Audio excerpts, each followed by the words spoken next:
ایک اور روایت میں الفاظ یوں ہیں فلما تودع عثمان قال الا احدثكم حديثا لولا آية ما حدثتكموه سمعت النبي صلى الله عليه وسلم يقول لا يتودع رجل يحسن وضوءه ويصلي الصلاة الا غفر له ما بينه وبين الصلاة حتى يصليها قال عروة الآية ان الذين يكتمون ما انزلنا من البينات والهدى من بعد ما بيناه للناس في الكتاب اولئك يلعنهم الله ويلعنهم اللاعنون.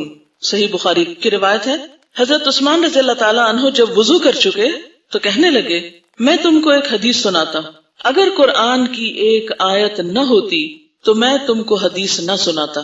اب میں نے آپ سے شاید پہلے بھی ذکر کیا تھا کہ جو آپ سیکھیں اس کو شیئر کیا کریں دوسروں کے ساتھ. یہاں بھی وہ اپنا علم شیئر کر رہے ہیں اور ساتھ ہی کیا کہتے ہیں کہ اگر قرآن پاک میں یہ آیت نہ ہوتی تو میں تم کو نہ بتاتا. اور وہ آیت کیا ہے آگے ہم دیکھتے ہیں. پہلے وہ حدیث سناتے ہیں میں نے نبی صلی اللہ علیہ وسلم کو فرماتے ہوئے سنا جو شخص اچھی طرح سے وضو کرے اور اس کے بعد نماز پڑھے تو جتنے گناہ اس نماز سے دوسری نماز کے پڑھنے تک ہوں گے وہ بخش دیے جائیں گے. عروہ نے کہا کہ آیت یہ ہے، ترجمہ بے شک جو لوگ چھپاتے ہیں ان چیزوں کو جو ہم نے نازل کی روشن دلیلوں اور ہدایت میں سے اس کے بعد کہ ہم نے اپنی کتاب میں انہیں لوگوں کے لیے کھول کر بیان کر دیا ہے، یہی وہ لوگ ہیں کہ لعنت کرتا ہے ان پر اللہ تعالیٰ اور لعنت کرتے ہیں ان پہ لعنت کرنے والے. کہ جن کے پاس علم ہے اور پھر وہ اس کو آگے نہیں دیتے، چھپا کے رکھتے ہیں، اس کو بس اپنا ہی خزانہ سمجھتے ہیں، تو ایسے لوگ اللہ کی رحمت سے دور ہوتے ہیں. تو کہتے ہیں چونکہ قرآن میں یہ آیت ہے اس لیے میں تمہیں یہ حدیث بتا رہا ہوں. اور واقعی ان آیات نے صحابہ کرام کے اندر ایسا زبردست جذبہ پیدا کیا ہوا تھا کہ وہ کوئی بھی چیز جو انہیں معلوم تھی وہ اس کو اپنے اوپر ایک امانت سمجھتے تھے اور آگے پہنچاتے. اور اگر آپ دیکھیے کہ وہ نہ پہنچاتے تو کیا علم ان تک ہی بس نہ ہو جاتا، ختم نہ ہو جاتا؟ آج ان چیزوں سے ہم کیسے فائدہ اٹھاتے؟ اور اگر آج ہم اپنے پارٹ پر ان کو آگے نہیں پہنچاتے تو دوسرے لوگوں تک کیسے بات پہنچے گی؟ انہیں کیسے پتا چلے گا؟ وہ کیسے فائدہ اٹھائیں گے؟ ان کی آخرت کیسے سنورے گی اگر ہم ان باتوں کو آگے نہیں کنوے کریں گے؟ لہذا آسان طریقے سے کسی کتاب کی شکل میں، کسی کیسٹ کی شکل میں خود بول کر کچھ بھی، کوئی بھی طریقہ ہو کہ جس کے ذریعے آپ علم کو آگے سے آگے پہنچائیں، تو یہ سب کام اللہ کی رحمت کو پانے کا ذریعہ ہے. بہرحال خلاصہ یہ ہے کہ ہر نماز اگر صحیح طریقے پر ادا کی جائے، یاد رکھیے شرط ہے اس میں، صرف نماز پڑھنا ہی نہیں، اگر نماز صحیح طریقے پر ادا کی جائے صحیح وضو کے ساتھ تو وہ نماز کفارہ بن جاتی ہے ان غلطیوں کا جو پچھلی نماز کے بعد سے اب تک کی گئی تھی. تو اس سے آپ دیکھیے کہ نماز کا کتنا بڑا فائدہ ہمیں پتا چلتا ہے، کتنا عظیم فائدہ ہمیں پتا چلتا ہے نماز کا، کہ وہ گناہوں کی معافی کا ذریعہ ہے. تو آج کم از کم آپ کوشش کریں کہ کل یہاں آنے سے پہلے اچھا سا وضو کر کے 2 نفل صلاۃ التوبہ کے اور وقتاً فوقتاً پڑھ لیا کریں. روز تو پڑھنا مشکل ہوگا شاید، روز اگر اپنے وقت کی نماز جو ہے اس کو کم از کم اچھا کر لیں، اور اس میں سے بھی فرض کو کم از کم اچھا کر لیں ٹو سٹارٹ ود، کیونکہ ایک دفعہ فرض ٹھیک ہو گئے نا تو انشاءاللہ آگے بھی آپ دیکھیں گے پھر مزہ ہی نہیں آتا دوسری طرح نماز پڑھنے کا. تو اس پہ انشاءاللہ العزیز وہ جو دلوں کے بوجھ ہیں وہ ہٹیں گے اور کچھ بیلنس ہو جائے گا معاملہ، کہ جو غلطیاں کر رہے ہیں اس کا ساتھ ساتھ کچھ صفائی ستھرائی ہو جائے. کبھی بھی گناہوں کو ٹالے نہیں کہ اچھا پھر کر لیں گے، اچھا پھر ہو جائے گا، ابھی بڑی مصروفیت. تو زندگی کا کون سا حصہ ہے جس میں انسان مصروف نہیں؟ ہر حصے کی الگ مصروفیات ہیں. تو پھر اس کے ساتھ ساتھ ہی ہم کو عبادات کرنی ہے، ٹھیک ہے. اور خصوصاً یعنی عام دنوں میں تو اگر آپ اپنے فرائض وغیرہ اچھے سے ادا کرتے ہیں، لیکن جب کبھی کوئی خاص غلطی ہو جائے جس سے آپ پریشان ہو اٹھیں تو پھر اس وقت حل کیا ہے؟ اچھا سا وضو کر کے اچھی سی 2 رکعت نماز، ٹھیک ہے. دل کی حالتیں بدلتی ہیں اور دس از ویری نیچرل، لیکن ریشو یہ نہیں ہونا چاہیے کہ اکثر نمازیں خراب اور کوئی ایک سیدھی. ہونا یہ چاہیے کہ اکثر نمازیں اچھی اور کوئی ایک آدھ اگر کم درجے کی بھی ہو گئی تو چلے کوئی بات نہیں. لیکن ہمارا حال یہ نہیں ہونا چاہیے کہ زیادہ نمازیں تو بس ادھر ادھر کی اور کوئی ایک آدھ کبھی اچھی ہو گئی. دیکھیں تحیت الوضو تو ہوگا ہی اس وقت جب آپ وضو کریں گے، اور وضو عام طور پر آپ نمازوں سے پہلے ہی کرتے ہیں. تو جو اوقات ہیں ممنوع جس میں نفل نماز پڑھے جائیں وہ فجر کی نماز کے بعد اور عصر کی نماز کے بعد، تو اس پہ نہیں پڑھے. فجر سے پہلے نہیں، فجر کے بعد اور عصر کے بعد. آگے چلتے ہیں. حضرت ابو ہریرہ رضی اللہ تعالی عنہ بیان کرتے ہیں کہ ایک مرتبہ رسول اللہ صلی اللہ علیہ وسلم نے صحابہ کرام کو مخاطب کرتے ہوئے فرمایا الا ادلکم الا ما یمحو اللہ بہ الخطایا ویرفع بہ الدرجات قالوا بلى یا رسول اللہ قال اسباغ الوضوء علی المکارہ وکثرۃ الخطى الى المساجد وانتظار الصلاة بعد الصلاة فذلکم الرباط. صحیح مسلم کی روایت ہے. ترجمہ ہے کہ رسول اللہ صلی اللہ علیہ وسلم نے فرمایا کیا میں تمہاری رہنمائی نہ کروں ایسے کاموں کے بارے میں جن کی وجہ سے اللہ تعالیٰ گناہوں کو مٹا دیتے ہیں اور ان کے ساتھ درجات کو بھی بلند کر دیتے ہیں. یعنی صرف گناہ ہی نہیں مٹتے بلکہ ساتھ ساتھ درجے بھی بلند ہوتے ہیں. لوگوں نے کہا کیوں نہیں یا رسول اللہ صلی اللہ علیہ وسلم بتائیے. تو آپ نے فرمایا وضو کا پورا کرنا سختی اور تکلیف میں اور مسجد کی طرف قدموں کی کثرت ہونا اور ایک نماز کے بعد دوسری نماز کا انتظار کرنا یہی رباط ہے. اب اس میں 3 چیزیں ہیں. نمبر 1 اس میں کیا ہے؟ وضو کا پورا کرنا سختی اور تکلیف میں. سختی سے کیا مراد ہے؟ جیسے سردی ایسی بیماری جس سے انسان تھوڑا سست ہو جاتا ہے. تھکاوٹ آپ نے دیکھو کہ تھکاوٹ کے بعد تو انسان اور چست ہو جاتا ہے وضو کر کے. اور سفر جب پانی کم ہوتا ہے. بڑھاپا کہ انسان جب جوان ہوتا ہے تو کام آسان ہوتے ہیں پھر آہستہ آہستہ مشکل ہوتی چلی جاتی تو بھی انسان ایسی چیزوں کی اگر پابندی کرتا ہے تو وہ اس کے لیے گناہوں کا کفارہ ہے. آپ دیکھیے کہ وضو ویسے بھی میل کچیل دور کرتا ہے نا انسان کے جسم کی. تو نہ صرف یہ کہ جسمانی میل کچیل دور کرتا ہے بلکہ اس کے ایک ایک قطرے کے ساتھ گناہ بھی جھڑ رہے ہوتے ہیں مختلف اعضاء کے. ہاتھوں کو دھونے سے ہاتھوں کے، چہرے کو دھونے سے چہرے کے، کلی کرنے سے زبان کے، پاؤں کو دھونے سے پاؤں کے. دوسری چیز نماز کی طرف قدم اٹھا کے جانا، خاص طور پر مردوں کے لیے جیسے مسجد جاتے ہیں تو عموماً سستی کرتے ہیں، گھر میں پڑھ لیتے ہیں تو قدموں کا ثواب تو گیا. تو ہر قدم پر گناہ مٹتے ہیں اور ہر قدم پر درجے بلند ہوتے ہیں. یہ آپ اپنے چھوٹے بھائیوں کو گھر میں جا کے بتا سکتے. چھوٹے بھائیوں کا لفظ میں نے خاص طور پر بولا ہے چھوٹے بچوں کو، اس لیے ہو سکتا ہے اگر آپ بزرگوں کو کہیں تو وہ آپ سے خفا ہوں. تبھی آپ میں ذرا ہمت اتنی نہیں ہے خفا کرنے کی لوگوں کو، تو اس لیے چھوٹوں سے شروع کر لیں جو آپ کی بات سن لیں، پھر آہستہ آہستہ ان کو کہیں اور بڑے ویسے سنتے رہیں گے. مخاطب ان کو کر لیں وہ انڈائریکٹلی سن لیں گے. اور تیسری چیز ایک نماز کے بعد دوسری نماز کا انتظار، یعنی دل میں بار بار خیال آنا چاہیے اچھا نماز کا وقت تو نہیں ہو گیا. ایک ہوتا ہے انسان اتنا غافل پرواہ نہ ہو کہ نماز کا وقت کب ہوگا اور کب نہیں. اور ایک یہ کہ دنیا کا کام کرتے ہوئے بھی دھیان کدھر ہو کہیں نماز نہ چلی جائے، کہیں نماز لیٹ نہ ہو جائے. یہ جو فکر ہوتی ہے نا یہ بھی اسی میں شامل ہو جاتی ہے. تو یہ رباط ہے. رباط کیا ہوتا ہے؟ سرحدوں کی حفاظت کے لیے جب راتوں کو جاگتے ہیں مجاہد تو ان کے لیے بے پناہ اجر ہے. سورۃ آل عمران کے آخر میں آتا ہے یا ایھا الذین آمنوا اصبروا وصابروا ورابطوا. تو اس رباط میں کئی چیزیں آتی ہیں. بنیادی معنی تو اس کا سرحدوں کی حفاظت ہے اسلحہ باندھ کے اور تیاری کے ساتھ، لیکن یہ کام بھی کچھ کم نہیں ہے. ایک نماز کے بعد دوسری نماز کا انتظار، اور خواتین کے لیے خاص طور پر ظاہر ہے کہ وہ اور تو کوئی ایسا کام نہیں کر سکتی تو وہ کم از کم ایک نماز کے بعد دوسری نماز کا انتظار تو کر سکتے. اور یہ گناہوں کی معافی کا ذریعہ ہے. یعنی یہ جو آپ کا خیال رہے گا نا کہ نماز پڑھنی ہے، یہ نماز کی یاد آتے رہنا. اب جس شخص نے قضا کرنی ہو نماز اس کو تو یہ خیال نہیں آ سکتا نا. جو نمازوں کی پابندی نہ کرتا ہو اس کو تو یہ خیال نہیں آئے گا کبھی.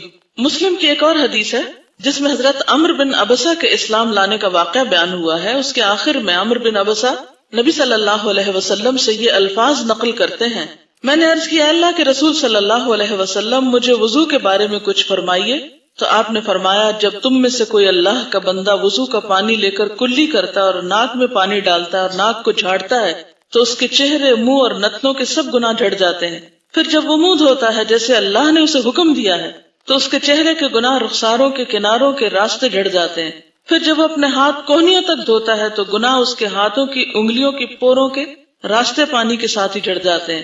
پھر وہ اپنے سر کا مسح کرتا ہے تو سر کے گناہ بالوں کی نوکوں کے راستے پانی کے ساتھ گر جاتے ہیں. پھر وہ اپنے دونوں پاؤں ٹخنوں تک دھوتا ہے تو دونوں پاؤں کے گناہ انگلیوں کے پوروں سے پانی کے ساتھ گر جاتے ہیں. پھر اگر وہ کھڑا ہوا اور اس نے نماز پڑھی اور اللہ کی تعریف کی اور خوبیاں بیان کی اور بڑائی بیان کی جیسا کہ اس کی شان کے لائق ہے اور اپنے دل کو خاص اللہ ہی کے لیے خالی رکھا. ہر ایک میں شرط کیا ہے؟ وہی جو ہم پوری نہیں کر پاتے. جب اتنی حدیث ہم پڑھتے نا اچھا ایک نماز کے بعد دوسری نماز گناہوں کی معافی کے ذریعے ہم کہتے ہیں ہم تو معاف ہو گئے، ہمارا تو صاف ہو گیا سب. لیکن جو شرط ہے وہ ہم کتنی پوری کرتے ہیں؟ دیکھیے نا اس شرط کو پورا کرنا بھی ضروری ہے کہ دل کو اللہ کے لیے خالی کر لیا. اس کی پریکٹس کی مزید ضرورت ہوگی ہم سب کو. اسی کے لیے فرمایا قد افلح المؤمنون الذین هم فی صلاتهم خاشعون، یقیناً فلاح پا گئے وہ مومن جو اپنی نمازوں میں خشوع اختیار کرتے ہیں. تو خشوع میں سب سے پہلی بات یہ ہے کہ دل اللہ کے لیے خالص ہو، اور پھر یہ کہ اللہ کی تعریف اور خوبیاں بیان ہو. یہ جو ہم پڑھتے ہیں نا سبحانک اللہم و بحمدک و تبارک اسمک و تعالی جدک و لا الہ غیرک، رکتے ہیں کبھی اس پہ؟ سچ بولیے، رکتے ہیں اس پہ؟ کیسے پڑھتے ہیں اس کو؟ پڑھیے ذرا دل میں. نہیں، میں نے ایسے نہیں کہا اونچا نہیں پڑھنے کو، جیسے نماز میں پڑھتے ہیں ذرا اس وقت ویسے ہی بے شک ہاتھ باندھ لے اور ذرا دیکھیں اللہ کی تعریف کی اور خوبیاں بیان کی اور بڑائی بیان کی جیسا کہ اس کی شان کے لائق ہے. ایسے ہی کرتے ہیں. کتنے دن ہو گئے ہیں کہ سبحانک اللہ کے ترجمے پہ ایک دفعہ غور نہیں کیا؟ سچ بتائیے، نہیں کرتے نا؟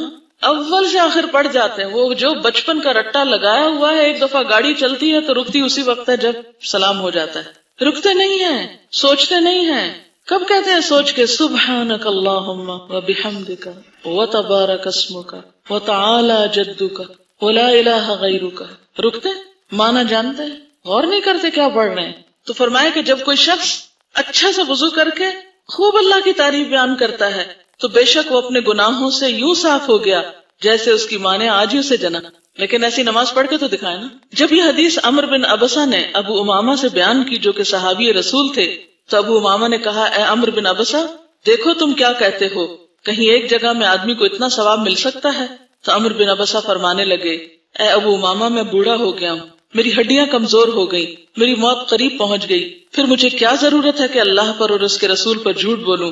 اگر میں نے یہ رسول اللہ صلی اللہ علیہ وسلم سے 1 2 3 بار بلکہ 7 بار بھی سنا ہوتا تو کبھی بیان نہ کرتا، لیکن میں نے اسے اس سے بھی زیادہ بار سنا ہے. اس سے ایک اور بات پتہ چلتی ہے، اور وہ کیا کہ یہ باتیں نبی صلی اللہ علیہ وسلم اپنے صحابہ کو بار بار بتاتے تھے. تو ہو سکتا ہے یہ حدیثیں آپ نے پہلے بھی سن رکھی ہوں، پڑھ رکھی ہوں، لیکن ہم سب کو عمل کے لیے اپنے علم کو تازہ کرنے کی ضرورت ہوتی. تو آج کا عمل کیا ہے؟ اچھا سا وضو، اچھی سی نماز. اور اچھی نماز سے مراد دل خالی کر کے اللہ کے لیے خوب اللہ کی تعریف. جو نماز میں بار بار وسوسے آتے ہیں نا، تو اس وقت بھی دل کی طرف توجہ کر کے 3 دفعہ تھتکار دے. اعوذ باللہ بھی پڑھ سکتا ہے اور تھتکار دے. تھتکارنے کا مطلب کیا ہے؟ تھوکے پھینکنا نہیں، بلکہ منہ سے جیسے تھو تھو تھو کرتے ہیں. اسی لیے ہم اکثر نماز میں روتے ہیں. جب سے میں یہاں آئی ہوں تو بہت چینج ہو گئی ہوں. جب میں سورۃ فاتحہ پڑھتی ہوں تو خاص طور پر ایک رونے کی کیفیت ہوتی ہے دعا میں، اور دعا میں بھی. لیکن لوگ حتیٰ کہ میرے والدین بھی کہتے ہیں کہ اپنی کسی غرض سے رو رہی ہے، یہ اپنی کوئی دعا مانگ رہی ہے وغیرہ. اس لیے اب میں تنہائی میں یا کمرے کا دروازہ بند کر کے پڑھتی ہوں اور باقی دنیا سے ہٹ جاتی ہوں. خواتین کی نماز جتنی زیادہ اندر ہو اتنی اچھی ہے. میں نماز کو اونچی آواز میں پڑھتی ہوں، لوگ مجھے اس پہ ڈانٹتے ہیں، کس طرح نماز پڑھنے کی ضرورت نہیں، دل میں پڑھنی چاہیے. لیکن نماز کو اونچی آواز میں نہ پڑھوں تو میں اس کو خشوع و خضوع کے ساتھ نہیں پڑھ سکتی. تو میں کیا کروں؟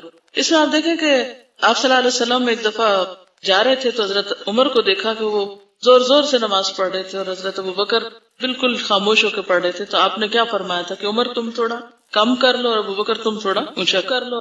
تو اگر اتنی صرف ہو کہ آپ کے اپنے کان سن رہے ہیں پھر تو ٹھیک ہے، اور اگر اتنی ہو کہ پورا گھر سن رہا ہے تو وہ ٹھیک نہیں ہے. تو حضرت عمر نے بھی یہ کہا تھا کہ میں شیطان کو بھگا رہا ہوں اس کے ذریعے، یعنی زور زور سے پڑھ کے. تو بالکل خاموشی سے نماز نہیں پڑھنی چاہیے. تھوڑا سا زیر لب اگر آپ بول کے پڑھیں گے تو اس سے انشاءاللہ زیادہ فائدہ ہوگا. نماز میں خشوع کے لیے 2 چیزیں مجھے اچھی لگتی ہیں. مثلا نماز سے پہلے کوئی نیکی کا کام کر لیں، مثلا صدقہ یا سلام یا مسکرا کر کسی سے بات یا تکلیف دہ چیز ہٹانا. اور دوسرے کہ نماز کا وقت مقرر کر لیں. میں نے 2 رکعت نماز 5 منٹ میں پڑھنی ہے یا 4 رکعت 8 منٹ میں پڑھنی ہے، کیونکہ نمازوں میں خشوع آنے کی ایک وجہ وقت کی قلت کا احساس رہتا ہے کہ ٹائم ختم ہو گیا یا میں نے ابھی فلاں اور فلاں کام کرنا، لہٰذا جلدی جلدی نماز پڑھو. جی ہاں، یہ مناسب ہے کہ مثلاً آپ کو اگر معلوم ہے کہ آپ 10 منٹ نماز کے لیے دے سکتے ہیں آرام سے، تو اس میں پھر آپ پریشان نہیں ہوں گے. نماز کے دوران بھی آپ کو یہ ہوگا کہ اتنا ٹائم ہے میرے پاس، یعنی اپنے آپ کو ایک سپیس دے کے پھر نماز شروع کریں.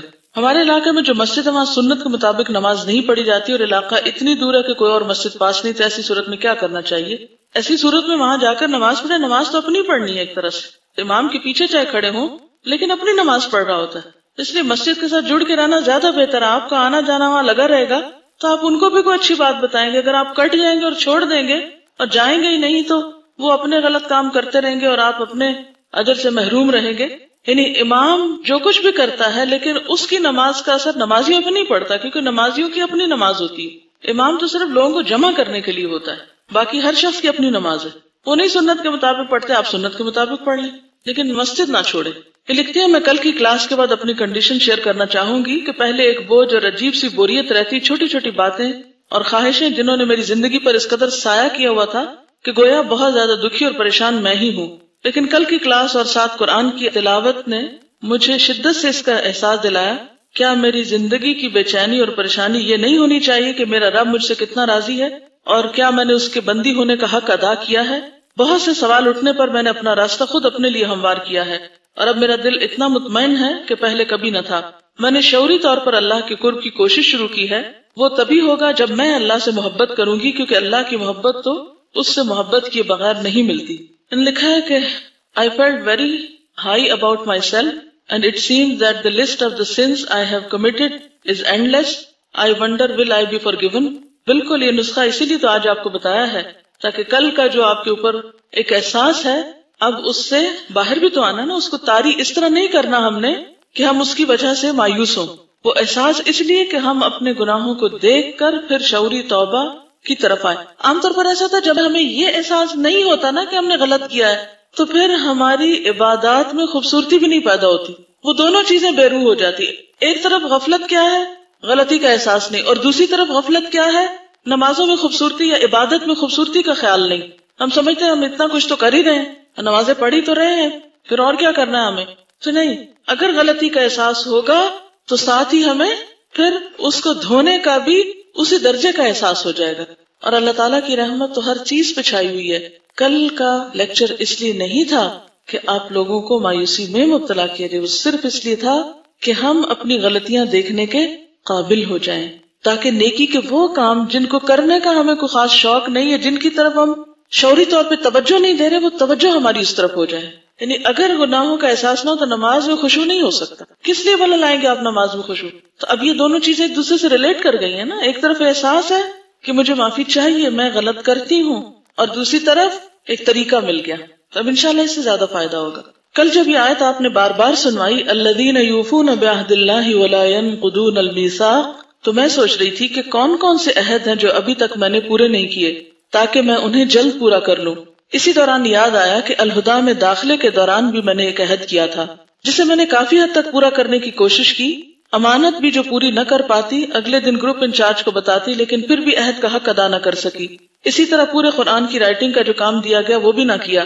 پلیز آپ مجھے اس عہد میں جو کمی ہوئی جن امانتوں کو پورا نہ کر سکی اس پر معاف کر دیں، ورنہ مجھے ڈر لگتا ہے کہ کل آپ میری تھوڑی بہت نیکیوں میں سے بھی لے جائیں گی. کیونکہ آج تو آپس میں محبت ہے لیکن کل سب کو اپنی فکر ہوگی. مجھے جواب ضرور دیجیے گا تاکہ میرے دل کو اطمینان ہو جائے. بات یہ ہے کہ وہ آپ نے میرے ساتھ نہیں عہد کیا تھا، وہ آپ نے اپنے رب کے ساتھ عہد کیا تھا. ایک طرح سے اس پر آپ اللہ تعالیٰ ہی سے معافی مانگے. لیکن ایک بات یہ ہے کہ ایسے جتنے بھی عہد ڈالے جاتے ہیں یا جتنی بھی امانت آپ کے لیے کہی جاتی وہ آپ ہی کے فائدے کے لیے. آپ دیکھیے، اگر آپ کو قرآن کا ترجمہ یاد نہیں تو آپ کو پتا آپ کتنے خسارے میں. کبھی آپ نے اس کا احساس کیا؟ ہمیں معلوم ہے کہ آپ سمجھتے یہ شاید ہمارا کوئی رول ہے یا قانون ہے جو آپ کے اوپر امپوز کیا جا رہا ہے اور آپ مصیبت میں پھنس چکے ہیں یہاں آ کر اور یہ ایک بوجھ ڈال دیا امانتوں کا. یہ بات نہیں ہے. بات یہ ہے کہ قرآن کا ترجمہ پڑھ کے بھی کچا رہ جائے تو میں سمجھتی ہوں اس سے بڑا نقصان آپ نے کوئی نہیں کیا اپنا. اس تعلیم کے بعد سب سے زیادہ جو چیز آپ کی ٹپس پہ ہونی چاہیے وہ قرآن کا ترجمہ ہے. کیوں؟ آپ پھر نماز میں پڑھیں، آپ کسی کی تلاوت سنیں، آپ حرم پاک میں جائیں، آپ کوئی بھی چیز کریں تو کلیئر یعنی اتنا واضح ٹرانسپیرنٹ ہو کے سب کچھ سامنے آنا چاہیے کہ کوئی جھول نہ ہو آپ کے اندر. بے حد ضروری. اگر آپ پوچھیں نا کہ اس پورے کورس کا اہم ترین کام کیا ہے، اہم ترین کام جو علمی اعتبار سے کرنے کا، تو میں آپ سے ایک ہی لفظ میں کہوں گی ترجمہ قرآن. جس کو وہ آ گیا وہ کسی چیز میں پیچھے نہیں رہ سکتا. اس کی تجوید بھی ٹھیک ہو جائے گی، اس کی گرامر بھی ٹھیک ہو جائے گی، اس کی تفسیر بھی ٹھیک ہو جائے گی، اور اس کے اندر ایک خشوع کی کیفیت بھی آئے گی. کیونکہ جب ترجمہ نہیں آتا تو ایک گلٹ آتی ہے اندر، ہے پتہ نہیں اس آیت کا مطلب کیا، پتہ نہیں میں نے صحیح سمجھا بھی کہ نہیں.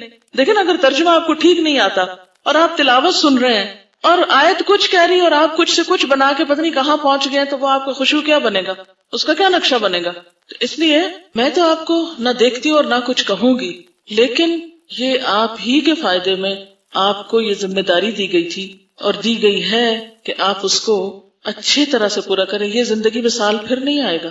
آپ چاہے ٹیچر بن جائیں، چاہے آپ مبلغ بن جائیں، کچھ بن جائیں، لیکن یہ جو وقت اس وقت آپ کے پاس بحیثیت ایک طالب علم کے اس قرآن کو یاد کرنے کا ہے، کہ آپ کو پڑھایا جاتا ہے، پھر آپ یاد کرتے، پھر سنا جاتا ہے، پھر ٹیسٹ ہوتا ہے. تو یہ گولڈن چانس ہے آپ کے پاس ترجمے کو یاد کرنے کا. 10 پاروں کے بعد پہلے اورل ٹیسٹ ہوتا تھا، گروپ میں ایک دن لے لیں، 5 پاروں کے بعد اورل ٹیسٹ سادے قرآن پاک سے. اور تفسیر ہو رہی ہو نا اور دیکھے کوئی لڑکی تھک گئی، تفسیر بند کرائے اور کہا آپ ذرا کھڑی ہو کے ساتھ کا ترجمہ کریں. کہیں سے بھی پیچھے سے اٹھوا کے نہیں بلوایا اور سب کے سامنے کروائیں. دیکھیے پھر یہ کیسی سیدھی ہوتی ہے. انسانوں کے ڈر سے سیدھا کر لیں گی کہ ہے میری بےزتی ہو جائے گی، میں دوسروں کے سامنے ترجمہ غلط کروں گی. اس لیے آپ دیکھیے کہ اگر آپ کو ترجمہ صحیح آتا ہوگا نا، کوئی شخص کہیں مس کوٹ کرے گا آیت، آپ اس کو پکڑ لیں گے آپ کیا کہہ رہے ہیں. پچھلے ہفتے لاہور میں ایک بچی سے ملاقات ہوئی، بیچاری تھوڑی سی ذہنی مریض بھی تھی، لیکن مجھ سے کہنے لگی کہ میں نے جب سے 17واں پارہ پڑھا تو میرے دل کی حالت بدل گئی. میں نے کہا کیا حالت ہے؟ تو وہ جو بیچاری بتا رہی تھی اللہ تعالیٰ اس پر رحم کرے اور اس کو عافیت دے اور ایمان کی سلامتی رہے. تو کہنے لگی کہ یہ جو آتا ہے نا اللہ یستفی من الملائکۃ رسلا ومن الناس، کہ اللہ چن لیتا ہے فرشتوں میں سے رسول اور انسانوں میں سے. تو کہتی ہیں یہاں لفظ الناس استعمال ہوا ہے نا، تو اس میں عورتیں بھی آتی ہیں نا، اور مجھے ایسے لگتا ہے کہ مجھے بھی اللہ نے چن لیا ہے. تو میں نے کہا وہ تو ٹھیک ہے چن لیا، لیکن رسولن سے اس کا کیا تعلق ہے؟ رسالت تو ختم ہو گئی، نبوت ختم ہو گئی. تو میں نے کہا کہاں سے پڑھا آپ نے؟ آپ کو کیسے معلوم ہوا کہ آپ کو چن لیا؟ کہتے میرے دل کہتا ہے. میں نے کہا تفسیر دل کے اوپر تھوڑی ہوتی ہے کہ آپ ایک آیت کا منمانا ترجمہ کریں اور پھر منمانی تفسیر نکالیں اس میں سے اور پھر کہیں یہ میرا دل کہتا ہے. میں نے کہا اس طرح تو میرا دل کچھ کہتا ہے، یہ 2-4 لوگ بیٹھے ان سب کا دل کچھ اور کہتا ہے. تو اس کا مطلب یہ ہے کہ تفسیر قرآن پھر دل کے اوپر کی جائے تو وہ نتیجہ کیا نکلے گا؟ اس کو قرآن ہے یا کھیل ہے؟ فارملی میں نے اس سے بات کی کیونکہ وہ کسی کی سن نہیں رہی تھی. لگتا ہے کہ تھوڑی ذہنی بیچاری کو کوئی تکلیف ہوئی ہے. میں تو یہ سمجھ رہی تھی کہ ذہنی بیمار ہے، کیونکہ کوئی عقل مند صحت مند انسان یہ نہیں کر سکتا. لیکن باقی معاملات میں ٹھیک ہے. لیکن اس سے ایک اور بات ہے کہ ہم میں سے ہر ایک کو مسلسل اپنے لیے دعا کرنی چاہیے کہ اللہ ہمارے دلوں کو بھٹکنے سے بچانا. کیونکہ قرآن پڑھ کے اگر ہم خدا نہ خاصا ذرا بھی پھسلے تو کتنی تکلیف دہ بات ہے. تو ایک تو یہ کہ یہ ربنا لا تزغ قلوبنا کی دعا جو ہے بڑی اہم ہے سب کے لیے. نبی صلی اللہ علیہ وسلم اپنی دعا میں کثرت سے یہ دعا پڑھتے تھے یا مقلب القلوب ثبت قلبی علی دینک. اور دوسری اہم بات یہ ہے کہ اب اگر رسولن کا معنی جو ہے آپ کو نہیں پتا یا آپ کو ترجمہ اس وقت زبانی نہیں آتا اور قرآن پاک بھی نہیں، تو کوئی آپ کو لے کے بیٹھ جائے اور ترجمہ الٹا پلٹا کر کے آپ کو برگلائے تو ہو سکتا ہے آپ بھی پھسل جائیں. تو اگر ترجمہ مضبوط ہوگا، اگر ترجمہ صحیح ایکوریٹ ہوگا تو آپ کو گرامر سیکھنے میں کچھ مشکل نہیں رہے گی. فوراً معیار آپ کو قرآن دے دے گا. تجوید سیکھنے میں کچھ مشکل نہیں، اس لیے کہ لفظ صحیح آتا ہوگا تو ہی ترجمہ صحیح پڑھ سکیں گے نا. اگر آپ مثال کے طور پہ اگر مفعول اور فاعل کا فرق زبر اور زیر کے ساتھ جیسے ہوتا ہے باب فعل میں، اگر آپ ترجمہ صحیح پڑھ رہے ہیں تو رواں بھی ٹھیک ہی پڑھیں گے، پھر ناظرہ پڑھنے میں غلطی نہیں کریں گے. اس لیے جتنے بھی انچارجز یہاں بیٹھے ہوئے اور جو بھی آپ کی ٹیچرز ہیں، میں سب سے یہ ریکویسٹ کروں گی کہ اپنی پرائرٹی نمبر 1 پہ ترجمے کو رکھیں اور اس میں کوئی کمپرومائز نہ کریں. اور اس میں صرف ہم سے نہیں معافی مانگے، اللہ تعالیٰ سے بھی مانگے، لیکن یہ کہ اپنے اکیڈیمکس کو مضبوط ترین کریں. انہوں نے لکھا ہے کہ میں نے کل اپنی غلطیوں پر نظر ڈالی تو مجھے جو سب سے زیادہ غلطی محسوس ہوئی وہ میری ہر کام میں جلدی یا عجلت تھی. اس کا اثر فرائض پر بھی پڑتا ہے. ڈیوٹیز درست طریقے سے ادا نہیں ہو پاتی کیونکہ ہر کام میں جلدی جلدی کرنے کا خوف ہوتا ہے. مہربانی فرما کر میری رہنمائی فرمائیں کہ اس کو کس طرح کام کروں، کس طرح اصلاح کروں. بہت اچھا سوال ہے اور آپ نے اپنے آپ کو بہت اچھی طرح پہچانا ہے. بہت سے لوگ صرف اپنے مزاج کی عجلت اور جلد بازی کی وجہ سے بہت سے غلط کام کر جاتے ہیں. رویوں میں بھی خرابی اسی وجہ سے ہوتی ہے. یعنی آپ نے کسی کی بات آدھی سنی اور آدھی تو سنی نہیں اور آگے ذہن سے خود ملا لیا. جلدی کی نا آپ نے نتیجہ نکالنے میں. کسی کا سوال سنا نہیں، پہلے ہی جواب شروع کر دیا. ہوگی نا گڑبڑ. وہ کچھ کہنا چاہ رہا ہے، آپ نے کچھ اور سمجھا اور آپ اس کے ساتھ کچھ اور کرنے کو لگ گئے. اسی طرح اگر بات آپ کسی سے کر رہے ہیں اور تیز تیز بول رہے ہیں تو ہو سکتا ہے وہ آپ کی بات سمجھ ہی نہ پائے، اور اگر اس نے سمجھی نہیں تو وہ کام خراب کرے گا، پھر آپ اس کو ناراض ہوں گے. مثلا سرونٹس ہیں، اگر آپ گھر میں جا کے انہیں کوئی کام کہتے ہیں اور جلدی جلدی جلدی جلدی بول کے ان کو بتا دیتے ہیں اور ان بیچاروں کے پلے کچھ نہیں پڑا، پھر تھوڑی دیر کے بعد آپ ایکسپیکٹ کرتے ہیں کہ جو آپ کو انسٹرکشن دے کے گئی تھی وہ کدھر ہیں، اور وہ نہیں ہوئی تو پھر آپ ان کو غصہ کریں گے تم سنتے ہی نہیں ہو. تو قصور اس کا نہیں تھا، قصور ادھر تھا، اور ہم بلیم بھی اس کو کر رہے ہیں، غلطی کے اوپر دوسری غلطی کر رہے ہیں. تو اگر آپ غور فرمائیں تو یہ بالکل انہوں نے سچی بات کی ہے کہ ہماری بہت سی غلطیوں اور کوتاہیوں کی وجہ کو ہماری بدنیتی یا ہمارا کوئی بعض اوقات غفلت سستی یا وہ جو کل ہم نے اسباب لکھے تھے نا وہ نہیں ہوتی، ہماری طبیعت کی جلد بازی ہوتی. آپ نے تو ایسا لگتا ہے کہ نفس پہ ہاتھ رکھ دیا جس نے بھی لکھا ہے. کیونکہ اگر آپ نماز جلدی جلدی پڑھیں گے تو کیا ہوگا؟ دل کو سکون آئے گا ہی نہیں. وضو جلدی جلدی کیا ہے تو نہیں آئے گا. کام کوئی بھی جلد بازی میں کیا ہے، یعنی پڑھنے کا تفسیر پڑھی ہے یا کچھ بھی، آپ کو بات سمجھ ہی نہیں آئے گی. مثلاً اگر آپ جم کے پڑھ رہے ہیں، غور سے پڑھ رہے ہیں تو آپ کو اپنا لیسن سمجھ آئے گا. مثلاً علوم القرآن آپ پڑھ رہے ہیں، آپ تیزی سے ایک دفعہ پڑھ گئے، کوئی سمجھ نہیں ہے، پھر تیزی سے پڑھا تو وقت اتنا ہی لگ گیا، سمجھ آپ کے پلے کچھ نہیں پڑا. تو اب ضرورت کس بات کی تھی کہ آپ ذرا صبر کے ساتھ جم کے ایک پیراگراف پڑھتے، غور کرتے، سوچتے کیا پڑھا، پھر آگے چلتے، پھر سوچتے، پھر آگے چلتے. تو اگر ہم سب اپنی اس عادت پر قابو پا لیں بہت سی مشکلات سے بچ سکیں. اچھا ہم ایک دم پریشان ہو جاتے ہیں، ایک دم پینک ہو جاتے ہیں، ایک دم غصے میں بھر جاتے ہیں، یہ سب سے بڑی خرابی ہے. جی آپ انہوں نے بتایا کہ ان کے اپنے اندر یہ چیز بہت تھی، تو انہوں نے 2 چیزوں میں کوشش کی. ایک تو یہ کہ جیسے کلاس میں بیٹھتے ہوئے انہوں نے اپنے ساتھ عہد کیا کہ میں ہلوں گی نہیں، تو اس سے ان کے اندر پیشنس آیا. اسی طرح نماز کے اندر انہوں نے جب خشوع لانے کی کوشش کی تو اس سے بھی ایک پیشنس اور سکون ڈیولپ ہوا. آپ دیکھیں کہ کوئی صدمہ، کوئی بری خبر، کوئی ناپسندیدہ چیز، کوئی برا رویہ، اگر آپ اس کو سن کے تھوڑی دیر ٹھہر جائیں اور پھر اس کے بعد رسپونڈ کریں تو آپ دیکھیں کہ وہ زیادہ بہتر ہو. اور جتنے جلدی میں کام کریں گے وہ سب، کیونکہ شیطان کو داخل ہونے کا موقع ہی وہاں سے ملتا ہے. جلد بازی بہت سی خطاؤں کا مجموعہ ہے یا سبب ہے. کسی کی کوئی بات سنی فوراً کنکلوژن کر کے دوسری وقت بول دیا، ہاں یہ تو فلاں اسی وجہ سے کر رہا ہوگا، ہاں بالکل ٹھیک ہے، کچھ سوچا ہی نہیں. تو اپنے آپ کو پاز نہ دینا، روکنا نہیں، ٹھہرنا نہیں. واقعی اگر ہم اس میں کامیاب ہو جائے تو آپ دیکھیں گے بہت ساری غلطیاں خود بخود کم ہو جائیں. مشکل یہ ہے کہ خلق الانسان من عجل، یہ اتنا ہماری فطرت میں پڑا ہوا ہے کہ اس کمزوری پر خود سے قابو پانا واقعی ہمت کے کاموں میں سے. تجوید کی کلاس میں جس طرح آپ کو طریقہ سکھایا گیا تھا کہ نگاہیں قرآن پر اور کان آواز پر، اور پھر ساتھ ساتھ پینسل بھی رکھنی اور زیر لب اپنے دل میں اس کو ساتھ ساتھ، جیسے دل میں ایک میزان قائم کرتے ہیں نا، نہیں بول کے تو نہیں پڑھنا مگر دل میں پڑھنا، تو اس سے بھی آپ دیکھیں گے کہ بہت ٹھہراؤ آتا ہے. ایک وقت آپ صلی اللہ علیہ وسلم کے پاس آیا اور اس میں کچھ لوگ تھے، تو انہوں نے کیا کیا، جو ہی سواریوں سے اترے جلدی دوڑ کے آپ صلی اللہ علیہ وسلم کے پاس پہنچ گئے. تو ان کے قبیلے کا جو سردار تھا اشج، وہ اترا اور اس نے کپڑے بدلے اور تیار ہو کر آپ کے پاس پہنچا. تو آپ صلی اللہ علیہ وسلم نے فرمایا کہ اے اشج، تم میں 2 خصلتیں ایسی ہیں جنہیں اللہ محبوب رکھتا ہے، ایک حلم اور دوسرے آہستگی سے سوچ سمجھ کر کام کرنا. ایک ہے حلم، حلم کس کو کہتے ہیں، بردباری، اور دوسرے آہستگی سے سوچ سمجھ کے کام کرنا. یہ 2 خصلتیں ان کو اللہ کی نگاہ میں بہت محبوب بنائے ہوئے تھی. اللہ تعالیٰ ایسے بندے کو دیکھ کے خوش ہوتا ہے. اور اگر یہ کیفیت بھی ہمارے اندر ہو نا کہ اگر ہم آہستہ یعنی اس کے ٹھہراؤ سے کام کریں گے تو ہم اللہ کے محبوب بنیں گے، تو خیر یہ زبردست انسینٹیو ہے. اگر آپ کو تھوڑا سا بھی اس بات کی پرواہ ہے کہ آپ اللہ کی نگاہ میں کیسے ہیں، تو کبھی اس کی نگاہیں بھی اپنے اوپر محسوس کیا کریں اور فیل کیا کریں کہ آپ اس کی نگاہ میں ہیں، تو انشاءاللہ اس سے بھی آپ کی کیفیت دور ہوگی. اور یہ جو ہے نا حلم، حلم کہتے ہیں بردباری کو، برداشت کر جانا. کیسے برداشت کرنا، کسی نے کوئی سخت بات کہہ دی آپ کو تو آپ نے جواب میں کیا کیا، برداشت کر گئے، اچھا کوئی بات، یعنی اس نے مارا کچھ آپ کو اور آپ لے گئے اپنے اوپر. اور آہستگی سے کام کرنا کیا، سارا قافلہ اترتے ہی بھاگ کھڑا ہوا آپ کے پاس آ گئے دوڑتے دوڑتے، اور انہوں نے اپنی اونٹنی کو بٹھایا، اپنا سامان ایک جگہ رکھا اور آرام سے چل کے آپ صلی اللہ علیہ وسلم کے پاس آئے. تو آپ نے فرمایا کہ تمہارے اندر 2 صفات ایسی جو اللہ تعالیٰ کو بہت پسند ہے. اور وہ سردار بھی تھے، قوم پہلے بھاگ نکلی. اب یہ حلم تھا نا ان کا کہ انہوں نے ان کو کچھ کہا نہیں، ورنہ تو وہ مائنڈ کر جاتے اور ان کو ناراض ہوتے کہ یہ تم کیسے لوگ ہو، مجھے چھوڑ کے خود بھاگ نکلے ہو، وہ پہلے ہی پہنچ گئے. یہ بھی تو کر سکتے تھے، لیکن انہوں نے اس بات کو بھی برداشت کیا اور دوسرے اپنے طریقے کے مطابق آرام سے پہنچے. اشج نے عرض کیا، یا رسول اللہ صلی اللہ علیہ وسلم، کیا یہ صفات مجھ میں خلقی ہیں، یعنی گاڈ گفٹڈ ہیں یا اب پیدا ہوئی ہیں؟ آپ نے فرمایا نہیں، بلکہ خلقی ہیں، گاڈ گفٹڈ ہیں. یہ تو اللہ کا انعام ہے نا، جس کو مل جائے، اور جس کو نہیں ملے وہ نہ پریشان ہو، وہ کوشش کر کے لائے تو انشاءاللہ اس کا اجر زیادہ ہے نا. ایک اور حدیث میں بھی آتا ہے، التؤدۃ فی کل شیء الا فی عمل الآخرہ، التؤدۃ فی کل شیء الا فی عمل الآخرہ. معنی اس کا کیا ہوتا ہے، ہر چیز میں ٹھہراؤ اور آہستگی سوائے آخرت کے عمل کے، اس میں فاستبقوا الخیرات ففروا الی اللہ، لیکن باقی چیزوں میں ٹھہراؤ. اچھا عام طور پر ٹھہراؤ کہاں کہاں نہیں ہوتا. مثلا آپ کسی کے گھر کھانے پر گئے، شادی پر گئے، وہ کہتے ہیں آئیے تشریف لائیے. کیسے تشریف لے جاتے ہیں؟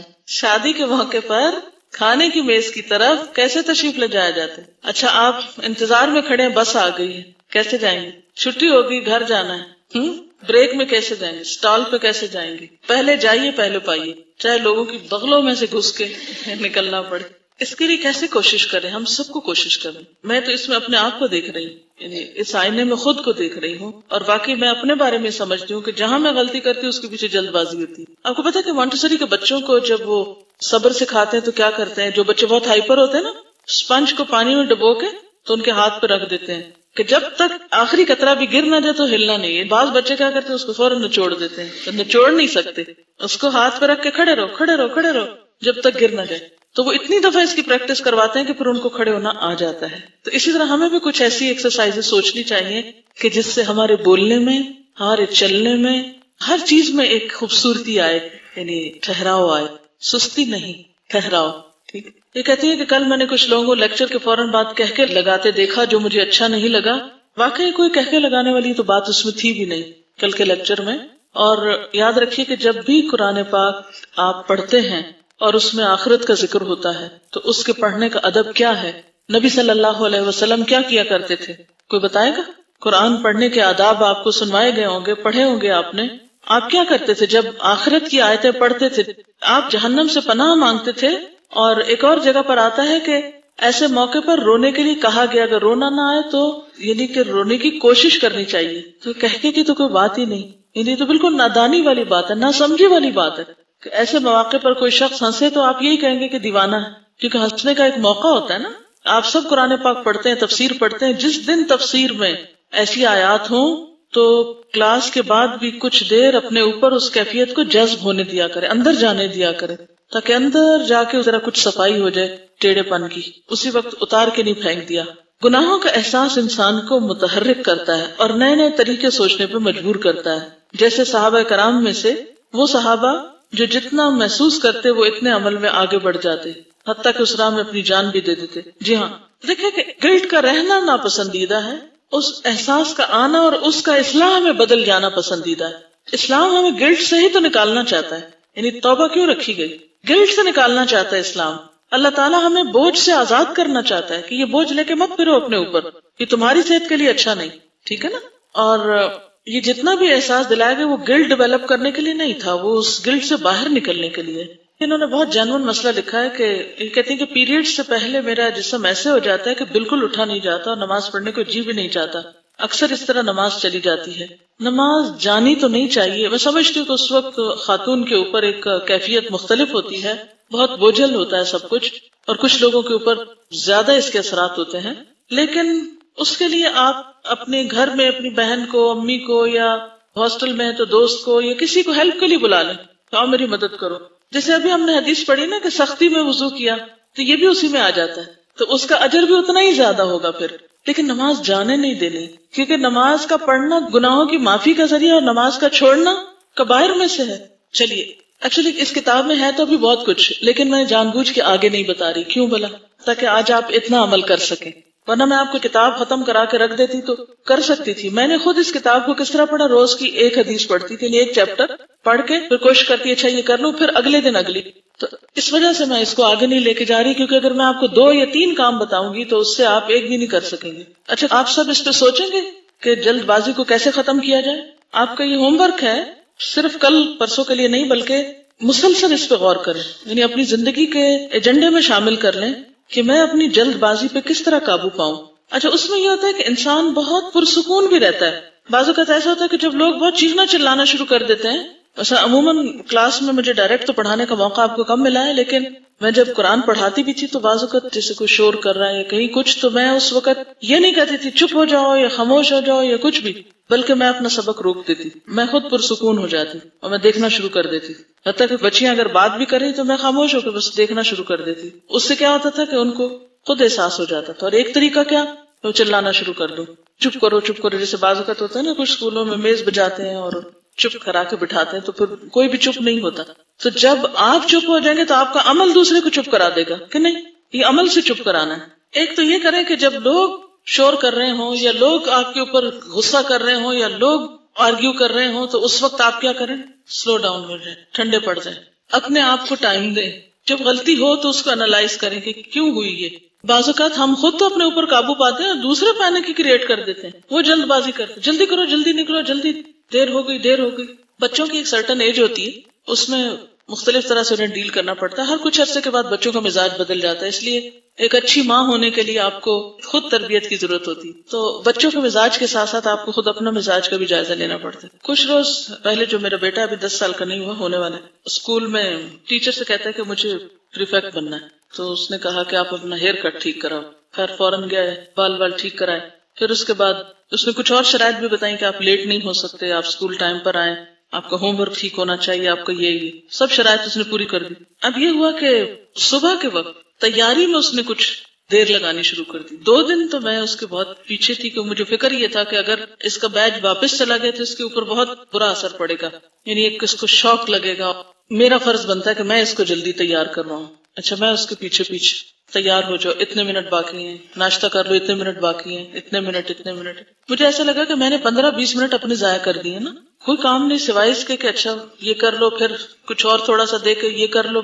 میں نے دیکھا کہ وہ اور ہی ڈھیلا ہوتا چلا جا رہا ہے. میں جتنا زیادہ اس کو لے رہی ہوں وہ اتنا زیادہ ریلیکس ہو رہا ہے. تیسرے دن میں نے یہ کیا کہ ایک بس جملہ بولا. میں نے کہا کہ آج میں آپ کو ایک دفعہ بھی نہیں کہوں گی کہ آپ تیار ہوں، بھلے آپ اسکول سے لیٹ ہوں، بھلے آپ کو گھر واپس بھیجا جائے، بھلے آپ کا بیگ واپس جائے، میں کچھ بھی نہیں کہوں گی. اور یہ کہہ کے میں آ کے اپنا پڑھنے بیٹھ گئی. اور اس نے وہ سب کچھ خود ہی کرنا شروع کر دیا. میں نے اللہ کا اتنا شکر ادا کیا کہ 2 دن مجھے ایسا لگا میرا بی پی ہائی ہونے لگا ہے. یہ کر لو کر لو کر لو کر لو کر لو، اور اس کو اثر ہی کوئی نہیں، اور وہ اپنے آرام سے. اور جس دن میں نے کہا کہ ٹھیک ہے آپ جو چاہیں کریں، اور اس کے بعد اس نے ذمہ داری خود اٹھا لی.